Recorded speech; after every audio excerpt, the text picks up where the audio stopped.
মহান আল্লাহ তাআলা তার ৯৯টি নাম আমাদের ওপর নিয়ামত হিসেবে দান করেছে। তার প্রত্যেকটি নামের মধ্যে প্রত্যেকটি নামের এক একটা ফজিলত দিয়েছে। যে সকল নাম আমরা বেশি বেশি পড়লে আল্লাহ তাআলা নিয়ামত দান করবে। আল্লাহ তাআলা সকল বিপদ আপদ থেকে আমাদের রক্ষা করবে। সে নামটি হলো আল বাসিতু। আল বাসিতু অর্থ হচ্ছে সম্প্রসারণকারী।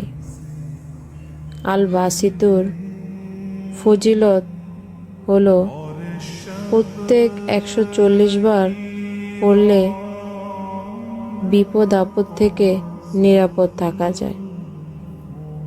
আমরা সবাই সকল বিপদ আপদ থেকে নিরাপদ থাকার জন্য মহান আল্লাহ তাআলার এই নামটি ১৪০ বার পড়ব। তাহলে মহান আল্লাহ তাআলা আমাদের সকল বালা মুসিবত আপদ বিপদ থেকে নিরাপদ রাখবে ইনশাআল্লাহ।